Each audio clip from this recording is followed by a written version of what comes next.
guy. Presiden Amerika Serikat Donald Trump kini benar-benar tak lagi bisa merasa tenang.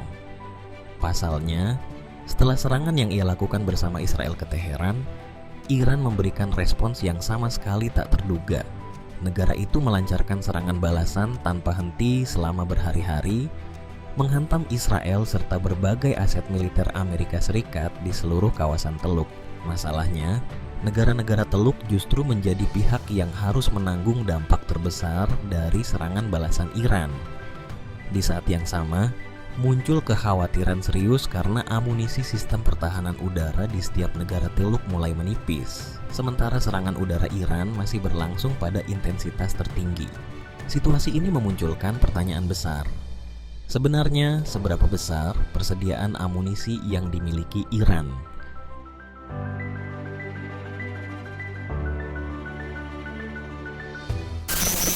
Ketika Iran mulai melancarkan serangan balasan, Israel langsung menjadi sasaran utama.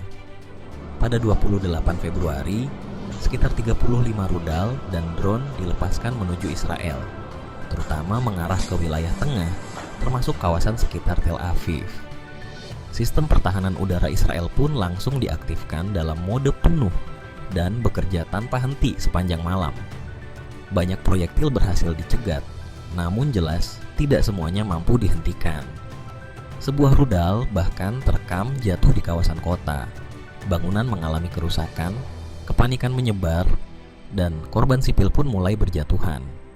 Memasuki hari kedua, Iran meningkatkan intensitas serangan secara drastis. Lebih dari 200 rudal bersama belasan drone diarahkan ke Israel Tengah, kawasan Tel Aviv, serta sejumlah infrastruktur militer strategis.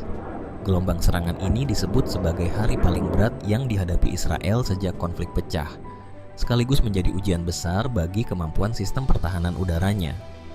Salah satu wilayah yang paling terpukul adalah Beit Shemesh, sebuah target sensitif tingkat menengah. Rudal menghantam area sipil, permukiman warga, hingga fasilitas kota. Bahkan dilaporkan ada satu rudal yang berhasil menembus hingga ke dalam tempat perlindungan. Media menyebut sedikitnya 9 orang tewas dalam rangkaian serangan tersebut. Iran juga tidak bergerak sendirian. Di tengah tekanan tersebut, Hizbullah membuka front utara dari Lebanon dengan meluncurkan roket dan drone. Israel pun dipaksa membagi fokus menghadapi serangan jarak jauh dari Iran, sekaligus ancaman yang sangat dekat di perbatasan utara. Yang paling mengejutkan, setelah Ali Khamenei diumumkan wafat, serangan justru tetap berlanjut. Memasuki hari ketiga, situasi ini dibaca sebagai sinyal bahwa IRGC telah mengambil alih kendali penuh. Polanya tidak lagi berlangsung terus-menerus, melainkan berdenyut. Cukup sering untuk menguras pertahanan dan menekan psikologi publik. Dampak visual memang tampak lebih minim karena sensor militer diperketat. Namun justru disitulah tekanannya bekerja. Sunyi, tetapi terasa menghantui. An Iranian missile has struck houses. Bukan hanya Israel yang menjadi sasaran. Pada gelombang awal serangan Iran, Uni Emirat Arab juga ikut terdampak. Rudal dan drone terlihat melintas di langit Abu Dhabi serta jalur udara kawasan Teluk. Target yang benar-benar terkena memang tidak banyak karena tingkat intersepsi cukup tinggi. Namun banyak pengamat menilai fase ini hanyalah awal dari rangkaian serangan yang lebih besar. Keadaan berubah pada 1 Maret. Gelombang kedua datang dengan skala yang jauh lebih besar. Sekitar 165 rudal balistik, 2 rudal jelajah, dan 812 drone diarahkan menuju wilayah UEA.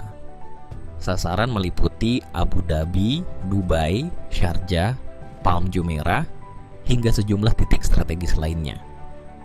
Dari rangkaian serangan ini, terdapat 3 lokasi yang langsung membuat Washington berada dalam kewaspadaan tinggi. Lokasi pertama adalah Al-Dhafra Air Base, pangkalan udara gabungan milik Amerika Serikat dan UEA. Berdasarkan citra satelit, situs pertahanan anti-balistik THAAD di pangkalan tersebut dilaporkan terkena rudal Iran. Situasi serupa juga terjadi di Al-Ruwais, kawasan yang menampung radar serta sistem pertahanan udara canggih. Selain itu, pelabuhan Fujairah, jalur logistik penting bagi perdagangan dan militer, turut terdampak. Puing-puing dan beberapa ledakan kecil sempat mengganggu aktivitas pelabuhan. Kombinasi serangan ini menciptakan tekanan berlapis. Negara yang lama dianggap sebagai zona aman, tiba-tiba terlihat rapuh. Ruang udara ditutup, penerbangan terganggu, dan status siaga nasional dinaikkan. Against Iran's attacks. The Major General saying there that the UAE managed to successfully intercept drones and missiles sent by Iran, over 100 drones. Pada tahap awal serangan regional, Muwafaq Salti Airbase di Yordania langsung masuk dalam daftar lokasi sensitif. Pangkalan udara Amerika ini berada di jalur lintasan rudal dan drone Iran yang melintas di sekitarnya. Sejak jam-jam awal eskalasi, pangkalan tersebut sudah beroperasi dalam status siaga maksimal. Ketika gelombang serangan besar terjadi pada 1 Maret, bersamaan dengan serangan ke Israel, UEA, dan sejumlah titik strategis di kawasan, radar serta sistem pertahanan di Muwafaq Salti diaktifkan sepenuhnya. Tak lama kemudian, skenario terburuk benar-benar terjadi.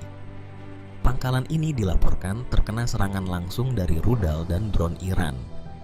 Informasi resmi mengenai dampaknya memang masih sangat terbatas. Namun sebelum ledakan terjadi, citra satelit menunjukkan pangkalan itu dipenuhi jet tempur milik Amerika Serikat.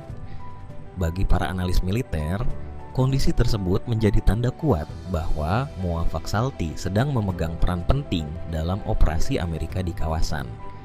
Selama ini Yordania dikenal sebagai negara yang stabil dan relatif aman di kawasan. Justru karena reputasi itulah, serangan yang menyentuh wilayahnya terasa seperti sebuah peringatan keras. Konflik regional kini tidak lagi berhenti di garis penyangga.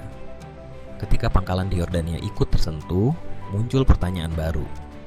Siapa yang benar-benar aman?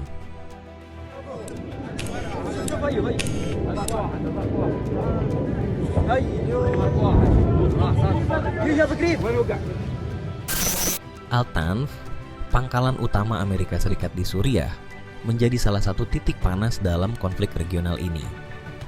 Selama bertahun-tahun, lokasi tersebut menampung sekitar 900 personel militer AS dalam operasi yang kerap diperdebatkan di jantung Suriah. Keberadaannya sering dipandang sebagai simbol pengaruh asing, terutama setelah pemerintahan Bashar al-Assad kembali mengonsolidasikan kekuasaan dengan dalih memerangi ancaman terorisme. Dalam eskalasi terbaru, Iran mengarahkan serangannya ke titik simbolis tersebut. Drone dan rudal dilaporkan menghantam ruang udara di sekitar Al-Tanf, menyasar fasilitas serta zona perlindungan pangkalan, sehingga sistem pertahanan dipaksa bekerja keras. Pesannya sangat jelas, kehadiran Amerika Serikat di Suriah kini berada tepat di dalam bidikan.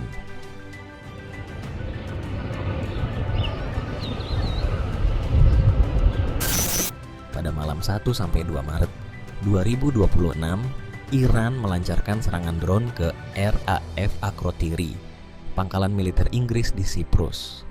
Serangan ini terjadi setelah London memberikan izin kepada Amerika Serikat untuk menggunakan fasilitas tersebut dalam operasi terhadap Iran. Dengan keputusan itu, Akrotiri otomatis masuk ke dalam daftar target balasan. Pertahanan udara segera diaktifkan, namun beberapa drone bermesin buatan Iran tetap berhasil menghantam landasan pacu. Kerusakan yang terjadi memang terbatas, tetapi cukup untuk menghentikan sementara operasi penerbangan.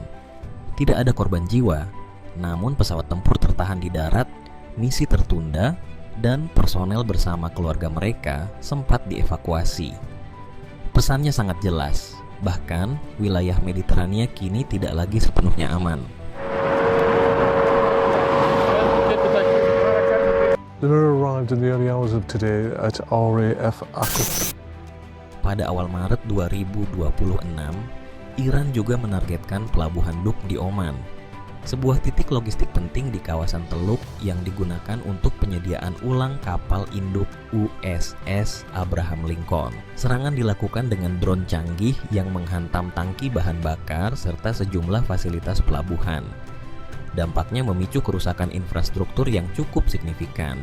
Meski tidak ada laporan korban jiwa dalam jumlah besar, efeknya langsung terasa. Otoritas pelabuhan dan aparat keamanan Oman segera menaikkan status siaga ke level maksimum, mengevakuasi sebagian pekerja, lalu memperketat pengawasan seluruh rute laut di sekitar Duku M.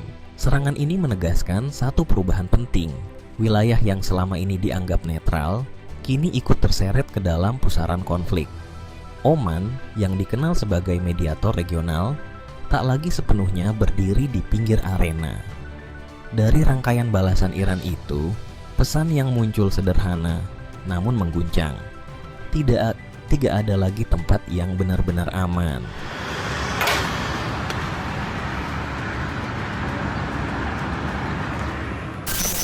Kontras paling mencolok justru datang dari Reza Pahlavi, pewaris monarki Iran yang selama puluhan tahun hidup di pengasingan di Amerika Serikat.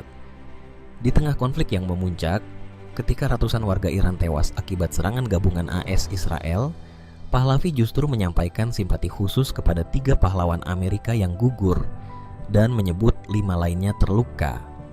Ia bahkan mengatakan rakyat Iran akan selamanya berutang kepada Amerika. Pernyataan itu memunculkan ironi yang sulit diabaikan. Bagaimana mungkin sosok yang mengklaim mewakili rakyat Iran justru lebih dulu menunjukkan empati kepada korban asing yang menyerang negaranya sendiri dibandingkan kepada warga Iran, termasuk anak-anak sekolah yang menjadi korban serangan udara? Kritik pun meluas. Pahlavi dinilai gagal membaca realitas penderitaan rakyat Iran di tengah perang dan terlihat lebih melekat pada narasi politik barat ketimbang menunjukkan empati kepada bangsanya sendiri. Sejumlah pejabat Iran bahkan menegaskan bahwa mayoritas masyarakat tidak lagi menganggapnya sebagai figur yang relevan. Situasi ini menjadi potret paling gamblang dari ironi oposisi Iran hari ini. کشورمون که عزیز خودشون رو از دست دادن بدانند که تنها نیستن و شکی نداشته باشید که پیروزی از آن ماست. Pada titik ini, konflik tampak bergerak di 2 jalur yang saling berlawanan. Eskalasi penuh atau kelelahan strategis. Jika Iran terus melancarkan serangan dengan tempo tinggi, persediaan rudal dan drone berisiko cepat menipis. Ketika amunisi mulai terkuras, celah pun terbuka bagi Amerika Serikat dan Israel untuk menekan tanpa balasan yang seimbang. Inilah jalur eskalasi yang keras, namun berpotensi berujung pada kebuntuan. Namun Iran juga tidak bergerak sendirian. Houthi di Yaman telah menyatakan akan melanjutkan serangan di Laut Merah. Pada saat yang sama, perlawanan Islam di Irak mulai meningkatkan operasi mereka dengan menargetkan pangkalan militer Amerika Serikat di Irak menggunakan rudal dan drone. Artinya, potensi eskalasi tidak hanya meningkat secara vertikal, tetapi juga dapat melebar secara horizontal ke lebih banyak wilayah. Di sisi lain, pendekatan deeskalasi versi Iran bukan berarti mundur. Strateginya lebih mengarah pada permainan waktu, menyebarkan titik serangan, menurunkan tempo, menjaga cadangan, sekaligus mempertahankan kemampuan balasan untuk jangka panjang. Tujuannya jelas, mencegah skenario di mana Iran harus menghadapi pemboman berminggu-minggu tanpa kemampuan membalas. Dalam perang modern, pemenang tidak selalu pihak yang paling keras menyerang, melainkan yang paling lama mampu bertahan.